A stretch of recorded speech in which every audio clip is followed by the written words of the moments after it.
Doherty, the 6'7" sophomore from East Meadow, New York. Leadership is learned. A starter on Coach Dean Smith's legendary 1982 Tar Heels National Championship team with Michael Jordan. Jordan comes down with a rebound. Clears it away to Doherty. Doherty going in against Floyd for the layup. It's good. Leadership is earned. Head coach at the University of North Carolina and the University of Notre Dame. You notice Matt Doherty, he is up working every second of this ball game. Leadership is taught. Public speaker, author, and executive coach. And leadership does not require a title. This is the Rebound Podcast with Coach Matt Doherty. Welcome to the Rebound Podcast. I'm Matt Doherty, and I'll be your host. On this podcast, we discuss leadership and overcoming adversity in an open and raw kind of way. I became passionate about leadership in 2003 after I lost my job as the head coach at my alma mater, the University of North Carolina. I went on a leadership journey. Leadership is a skill that needs to be practiced on a continuous basis.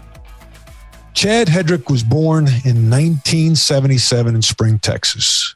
He was a U.S. Olympic speed skater, 5-time medalist. 2006 Winter Olympics, he won the gold. Again, he was in the Olympics in 2010. Chad won 93 national championships and 50 world championships. He revolutionized speed skating with a unique technique called the double push. Chad, welcome to the show. Yeah, thanks, Matt. It's a pleasure to be here today. Tell us about this double push thing. In every sport, there's always one guy that does things a little different than everybody else, right? And in my eyes, with hard work, any technique to a degree can be successful. You look at Jim Furyk and how he swings a golf club, and there's people that do things their own way, and it just works. The double push was my God-given talent. It was my God-given ability, the way that I naturally skated from birth. I think a lot of times when people look at my success on skates, it's very easy to say that it's because of that technique that was kind of envied in our little world, if you will. Mm-hmm. But it often overlooks the hard work that I put into what I do. And, as great as it is to be an innovator, right, at this point, it's frustrating sometimes because I know, and what it takes to get to the top of any podium, any championship. It takes a lot of hard work. And although that was a big part of my success, I think if I would have lost faith and lost my determination, lost my drive, my work ethic, all of those things, it wouldn't have mattered how I skated, and I wouldn't have succeeded. So as much as I like to think, hey, man, that's a cool way to skate, I know there's a lot more behind it than just a technical aspect of a sport. Well, let's just a quick description for those of us that don't know, the skating world. It's essential. It's essentially, and it's the most confusing thing to somebody who's not in our world, but somehow I learned to transfer my weight where I was pushing more with both feet at one time, if you will. So that's where it got the term double push. I compare it to doing something like slalom skiing, where you're going around the poles, and when you're cutting, both feet are actually putting pressure into the ice to create pressure to turn. Well, essentially, I was doing that on concrete and being able to produce twice as much energy leverage into the ground. So accelerating from a slow pace to top speed was much quicker, and then just reaching a speed that was higher than what everybody else. Obviously, we're talking about speed skating, but a speed that was higher because everybody had a more traditional push with one foot at a time technique. And it's the more I talk, the more confused you're going to get. Yeah. Let's move on to the weather. It's such the thing that caught me as you were talking, and I know because I did some research, but the audience, we talked about speed skating, and everyone's assuming, and rightfully so, when you're talking about Olympic gold medal, you were talking about ice. But you said concrete, and I know, how you get started, but I want you to tell the audience, how did you get started in speed skating? Yeah, so my dad owned a roller rink here in North Houston. I learned how to walk on a pair of skates when I was 17 months old on conventional roller skates. My friends and I, we loved the fast skate. Everybody went to public skating session. It was kind of the cool place to be and hang out here in our town. I think a lot of towns were that way, it seems. So we loved to skate fast, and out of nowhere, we just decided we were going to start a speed skating team. And ironically, my dad was our coach, and we got going. And before you knew it, we had 25 or 30 people on this team. We started traveling across Houston and then across Texas. And then the next thing you know, we were traveling across the nation. By the time I was 8 years old, wow, won my first national championship. And I got to tell you, Matt, a lot of people don't know this. And often, I talk to my kids. My kid's 13 years old.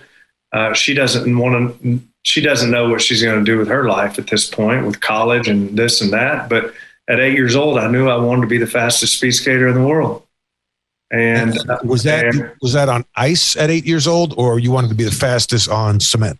So we went from conventional roller skates, and then in 1994, inline skates came out. Everybody had rollerblades in their garage. Everybody was playing street hockey. You know the deal. Yep. And we figured out real quick that inline skates were way faster than conventional roller skates. Mm-hmm. So we switched to those in 94, maybe 93. And then right before 1995, at 17 years old, I traveled overseas for the first time and became the fastest speed skater on inline skates in the world at just 17 years old, still in high school. And I did that for 10 years with numerous sponsors, making a great living for myself, traveled to 42 countries with just a backpack and a pair of skates. My first sponsor, believe it or not, was a little startup company called Oakley Sunglasses. And I was getting paid at 15 years old, $800 a month. And I thought I was living it up. Now, again, we're talking inline skates and we're talking about roller skates, but the ones that they're not 2 and 2. That's right in the line. So I did this for 10 years. I was reigning world champion for 9 straight years. We had, 6 or 8 races every year. That's how it equates to how many world championships you stated earlier. But at the end of the day, just as you're thinking about it right now, you had no idea of what inline speed skating was. So this was the challenge for me.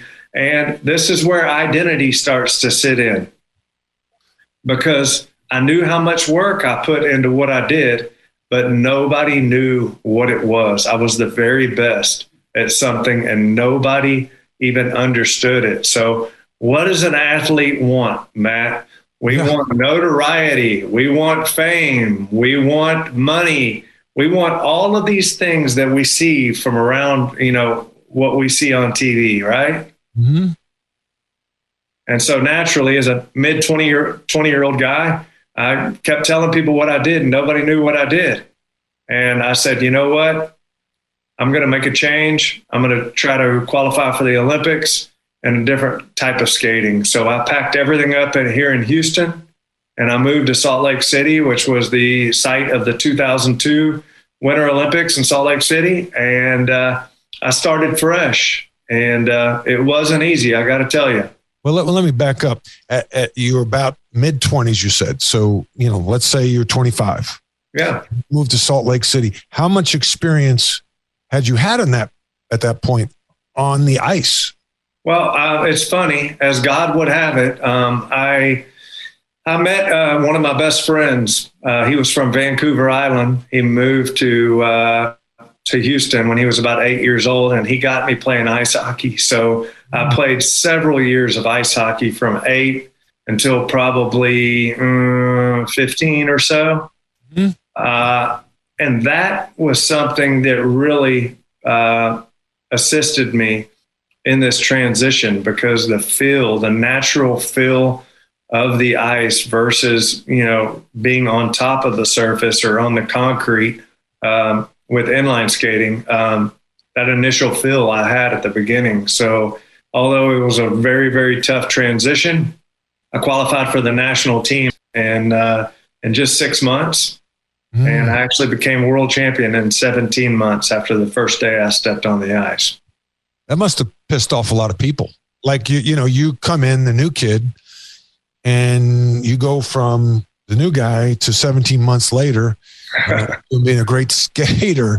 Not everybody probably embraced that because you probably bumped some people down. Yeah, some of the guys that were training for years and years growing up on the ice, and that was their deal. That was their dream. And all of a sudden a new guy comes in with a different background and everything kind of clicks. And I'm sure it was frustrating. But I'll tell you, it came with frustrations on my part too. I got out there used to being the fastest guy on every race that I had for 10 straight years and get on the ice. And I was a normal Joe Schmo out there trying to figure it out.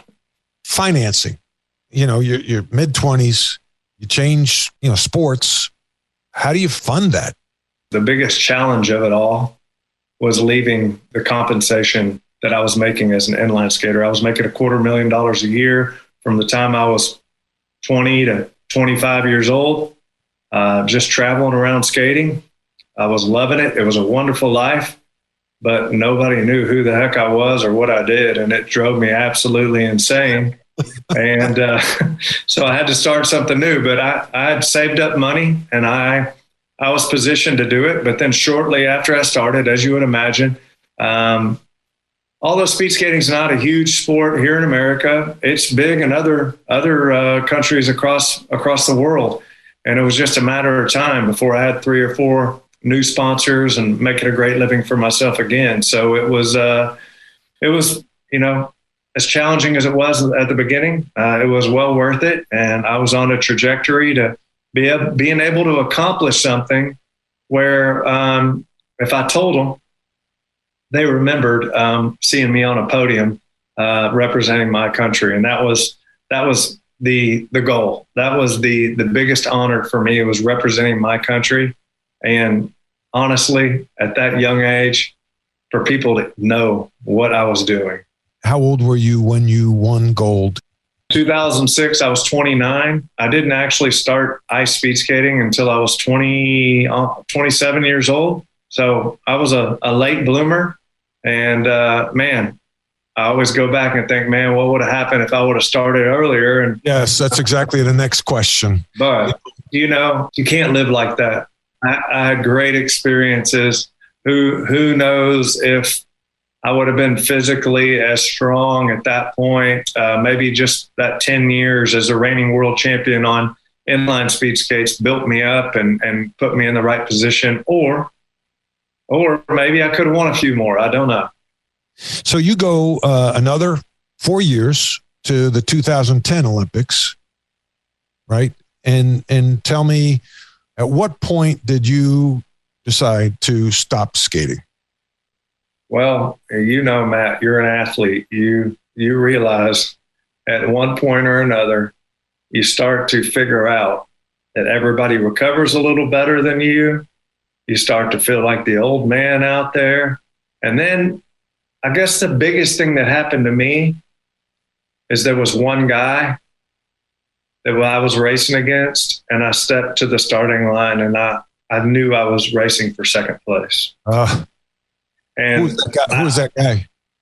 Sven Kramer. He's a guy from the Netherlands. He's a hero in the Netherlands. I think he's got 8 or 10 medals in the Olympics. He didn't lose a race for 8 years. He was that dominant. He was 6'3". He was 200 pounds. I was 5'11", 170. He was just, although he was much younger than me, his physical gifts were much greater than mine. And he was almost like Thor, right?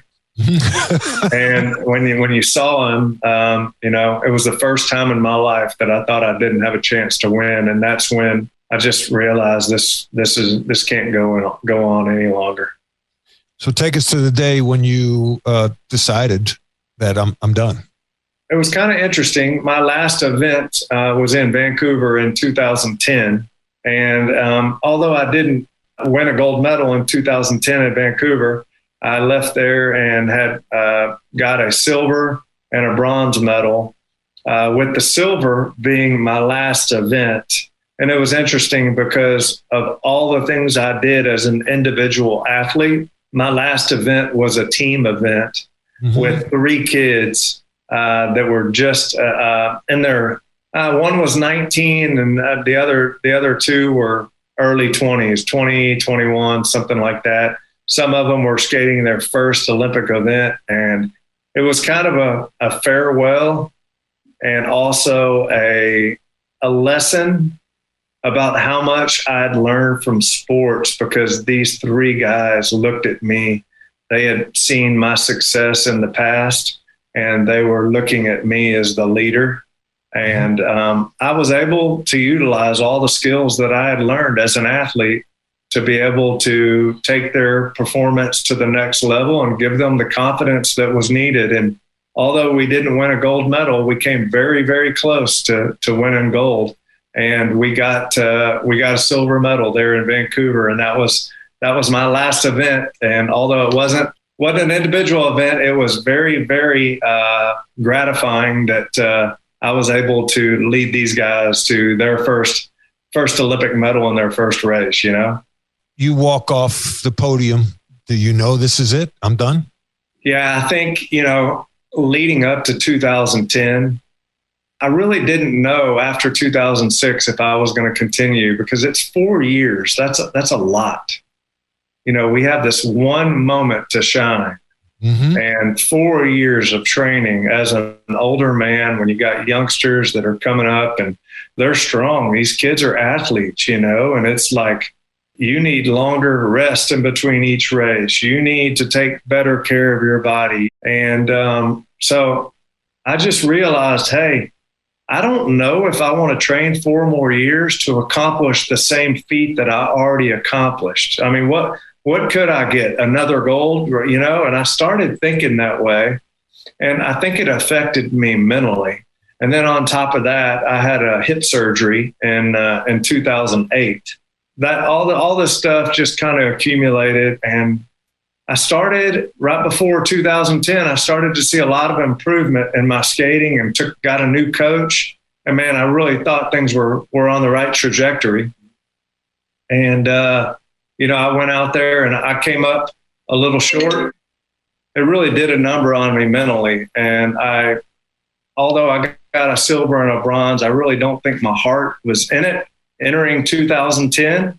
And, I was thankful to be able to lead those kids and be able to have a great experience and, win some medals. But at the end of the day, I felt like my time had passed, at 32 years old. Racing guys that are 20, 22, 24.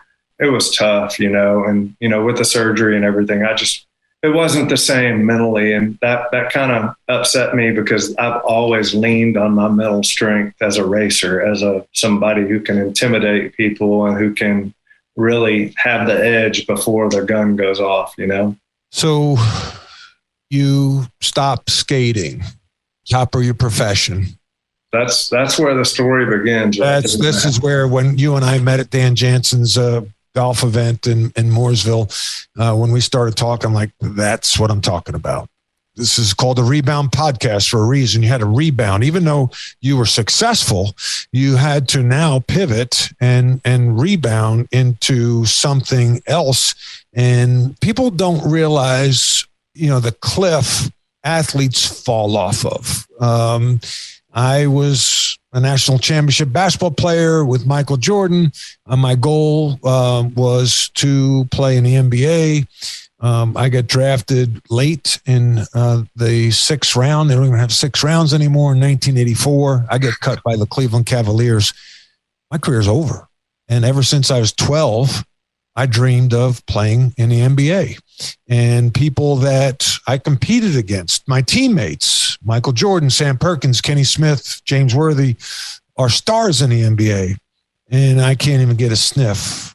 It's a cliff that we fall off of. And the emotional, the depression, I started drinking. I was drinking in college, but I really started drinking. And it ended up getting the best of me. And I stopped when I was about 26. But I remember jogging on Broadway in New York. I was working on Wall Street. I'm jogging. I'm thinking, you know what? Maybe I'll go back and try to play in Europe because I hated my job. I'm 22, 23. So I had back surgery, but like I'm getting back in shape. And a bus pulls up on Broadway. And on the side of the bus is Michael Jordan, spread eagle over the side of Chicago. And a year earlier, he and I were teammates. He and I would split a pizza. He and I were riding in the same buses. He and I were changing shoes in the same locker room. He and I were playing in the same game together. And now there's this tremendous separation that was really, really hard to deal with. And to be, and you talk about identity, and I like to be great at something, I think you have to be somewhat obsessed, especially if you're not the most gifted person. But like even Michael Jordan, like to be his level, you have to be somewhat obsessed. Kobe Bryant, somewhat obsessed.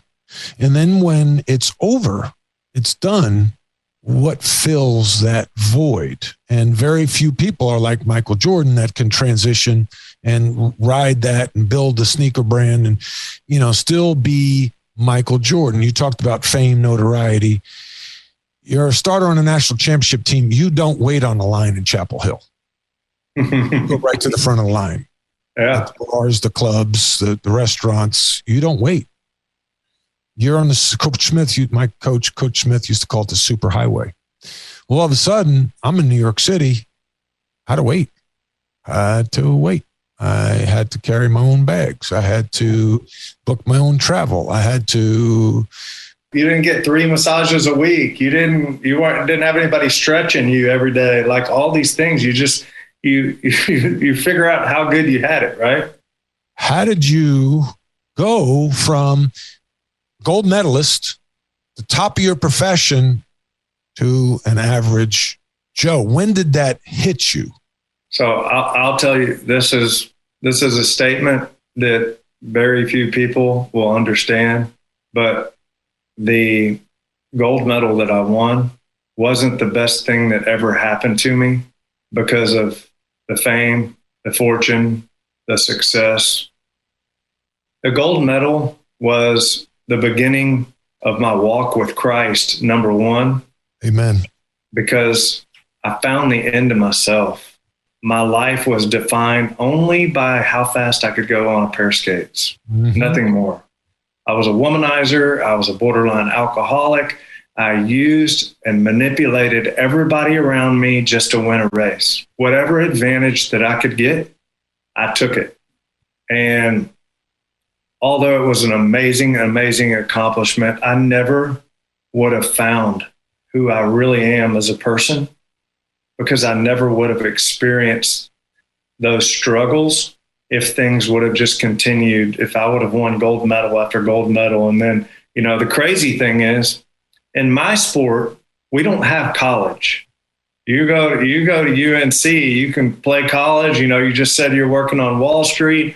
People are ready to hire you. You know, you're a relatively famous guy. You've got a good degree from a good college. Well, guess what? My whole life, I put into winning a gold medal. I put into becoming the world champion in skating, which not a lot of people even know, but that was my gift, right? Mm-hmm. And so I entered the world, and it went from people wanting to put a microphone in my face and write things that I say in the newspaper to former Olympic gold medalist. Nobody gives a crap. Former. Don't you hate that? Former. And everybody says there's no former Olympic gold medalist, but you sure feel like a former. former teammate of Michael Jordan, former national champion, and you live off that a little bit, but then it's like, ugh. So what's the deal when you're Michael Jordan, or you're even just the money these guys are making in sports right now? You get it, but like somebody that doesn't even go to college, they get out of the NBA, Major League Baseball, football, whatever, play 5 years, man. Unless they were really, really lacking intelligence with their decisions, they don't have to think about what's next. Mm-hmm. But I did. I didn't have a college degree. I came home. I looked for a job. Entitled Chad Hedrick, Mr. Gold Medalist, thought everybody and their mom would want them to come work for him because I knew a lot of people and people wanted to be around me. That was my thought. What was the first job you went for? Oh, man.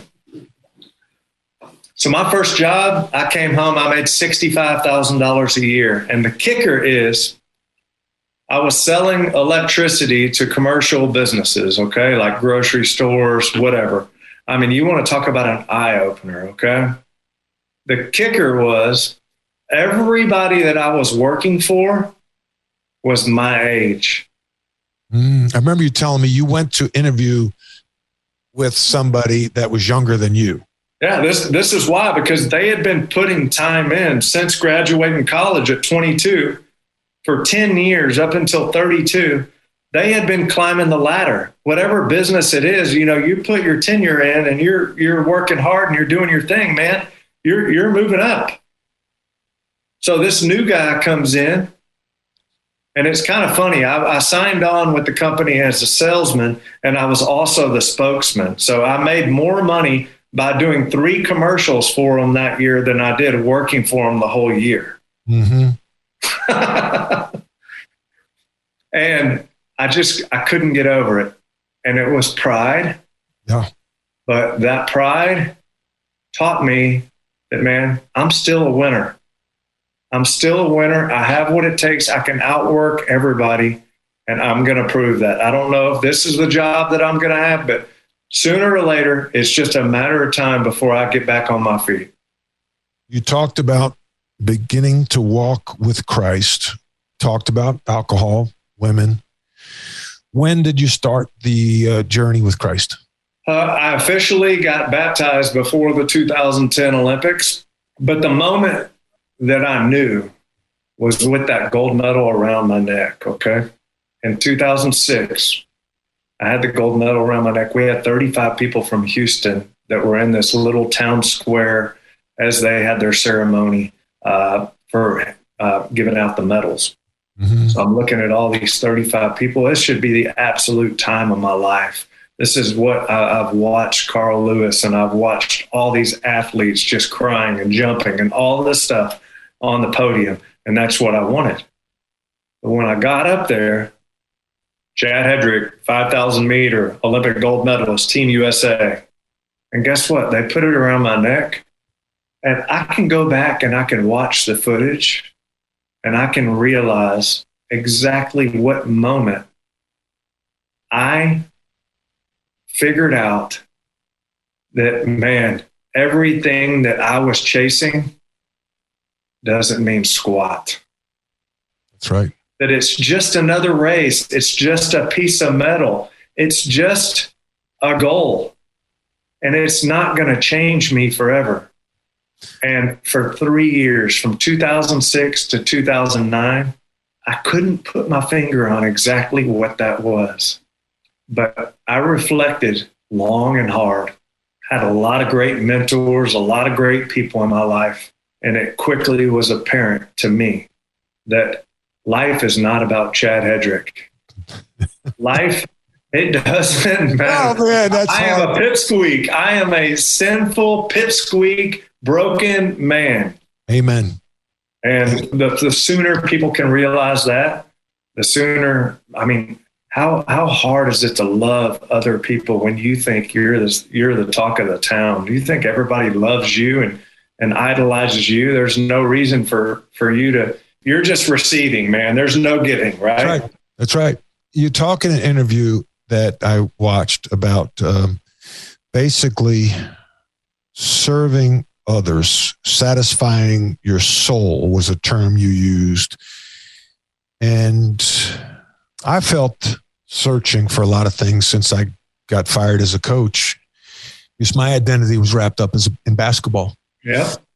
And then all of a sudden I didn't have it. I liked being called coach. I liked walking into a gym with a brand of SMU or UNC or Notre Dame or FAU on my Part chest. of the squad. And people look at you with respect. And all of a sudden I wasn't. And it felt empty. It's hard. I was depressed, dealt with depression. I dealt with depression for about 20 years, really, and tried to mask it. Fortunately, I gave up drinking when I was in 88 or something like that. And I think what you talked about is helping others, serving others, taking the focus off of you. And I got back into coaching, but as an executive coach and keynote speaker. And it's like the most fulfilling work I've ever done. But it's taken me a long time, to about 60 years old, to figure it out. But we're all under construction. There's a Ruth Graham, Billy Graham's wife, on her tombstone. It said, "Construction complete. Thank you for your patience." And she used that because on the roads in North Carolina, she'd see signs that say, "Under construction. Thank you for your patience." And so she put, "Construction complete. Thank you for your patience," because we're all under construction. Yeah. Every freaking day. And so how do you find meaning in your work as a realtor in the real estate space? Like, very transactional. And it's like almost sudden, like, I want to accumulate gold medals again. I want to win. I got to win because I got to beat the other people. It's about money. How do you serve others through your real estate business? And maybe back up, why real estate? Yeah. And, so ironically, got into real estate in 2016. And what I realized really quickly in this very competitive, which I like, money-driven, success, the grind. I like the grind. I don't know. I'm weird. I like the grind. I want to outwork people, right? Right. But what I realized is that God put me in a profession where I had to shift my mentality and become servant-minded. And it has been the best thing for me because, as you would imagine, and a lot of other people out there listening may not understand this, but when you're in a sport, you're with your team, your goal is to do such and such, you've got this horse blinder mentality, okay? What other people say doesn't matter. You're not really listening. You're not really paying attention. Your eyes are on the prize. And with that comes, for me at least, a lack of relationships that are meaningful. And so all the way from high school, I can remember, honestly, Matt, I was traveling to Europe and 16 years old, 17 years old, 18 years old in high school. My friends had no idea what I was doing, and they pretty much just all gave up on me because I wasn't the guy hanging out and going to the school parties and being a normal teenager. I was different. Not that I was weird or anything, but I had a lot of tough times in high school having real friends, and that continued for a long time just because of that determination to be the absolute best, and nothing would interrupt it. So how has that changed? Well, my business is absolutely nothing if I don't serve people, if I don't create relationships. And that's why I'm saying it's so therapeutic, because I have to sit in the kitchen, at the kitchen table, talking about memories that these families have had with their home. I have to create real, authentic relationships, or I'm not working with them. That's how this business is won or lost. So how weird is it that a guy that had no friends, basically, because of his commitment to his sport, now relies on this. And because of my identity battle, if you will, I was open. My eyes were open to this, to be able to grow and understand how to connect with these people. It's just God wrote a beautiful, beautiful book. And man, I'm just trying to live in it. It's pretty cool that you recognize that. Yeah. And you know what? It's funny you say that, because this morning I was texting a guy. I said hello, and he's like, man, just working on my walk. I go, man, it's just so funny when your eyes are open, man, and you can see that it's not you doing things, but man, there's somebody that loves you and has mercy for you and, man, wants you to thrive in this world, you know? Working on your walk. Who's credited with that quote?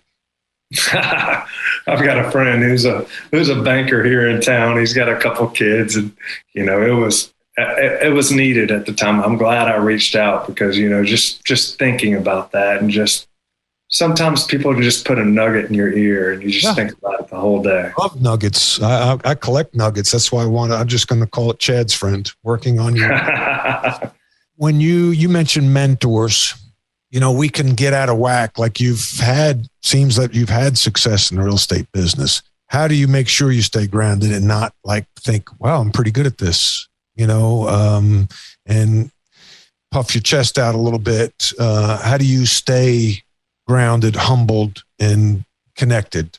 So I connect my sports success with always putting the X on my back. Okay. If Chad were to win, it's normal. If Chad were to lose, what the heck is wrong with Chad, right? So that's how I always view things. I know it's really messed up, but I put that kind of pressure on myself at practice, at races, at the Olympics, whatever it is, at training, every time. I'm sure when you played with Jordan, I mean, man, every practice, he wasn't going to let anybody show him that he was better than them, right? I mean, he was fierce at every second of every practice. You're darn right. And so I remember how bad the loss stung.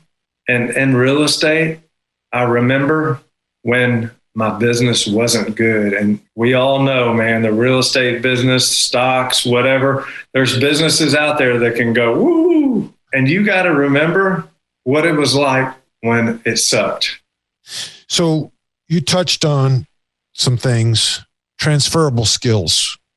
What skills are you able to transfer from the ice to leading your company, which is it soul to gold?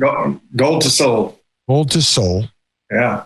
What skills transfer? Man, I honestly didn't know I had these skills, but man, as a leader, having a heart for people to succeed around me, giving them the tools like I had as an athlete that were so imperative for that victory that I had.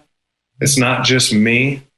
It's everybody behind the scenes. As you know, when you play basketball, there's probably 20 people behind the scenes that were a part of what y'all did, right? That's right. And you can't do it alone. People on my team can't do it alone. They need to be equipped. And I always have a huge goal to give them everything that they need to reach their potential. And that comes with a lot of fulfillment. I think this year it was a really big deal for me. I have a team of 10 now. We have 2 full-time employees and 10 realtors on my team here in North Houston. And everybody came over to my house for the Christmas party. And when I started to see all the families that were a part of what we're doing, it all became really clear that, man, like I said, my eyes are open to it and God's doing great things. And that these people really trust me as the leader. I've been chosen to be their leader and they trust me, and there's not a better feeling in the world. And the X is on my back to do everything I can to lead them to victory. I find it interesting that in what I would consider an individual sport, you talk about leadership and doing other things for your team. You know, it's because I think how empty feeding yourself really is. Yeah. It's a lonely world. It is lonely. It is. Your biggest strength can be your biggest weakness, and you're competitive as hell. Talk to me. How has that gotten you in trouble in the business world, running your company, and how do you turn that down a little bit? just like any other business, people have been doing it 3 years. People have been doing it 10 years. Some people have been doing it 25 years. Okay. I was raised to look at the person next to me and go a little faster than them. That's how I was raised. With that comes a lot of comparison. In my new world, comparison will eat you alive, because I'm not competing against people that are in my profession. I'm just trying to create more relationships than them, right? And when I see other people that have had longer careers in real estate than I have, that are at this point, and they're at this point and I'm at this point, it really frustrates me. And, I don't have the double push anymore, so I don't really know what to do, right? Yeah, comparison games are work of the devil. And it helped drive you as a skater, but it also can eat at your soul later in life. Yeah. And there's that middle ground. Where is that middle ground that you can still be competitive, but not so competitive, where you talked earlier about you would do anything to win in terms of intimidating your opponent. And now I ate you might not do anything to win, even though you don't like to lose. But how do you accept that? It is one of my mentors tells me that it is a change in heart posture, how you view the world, and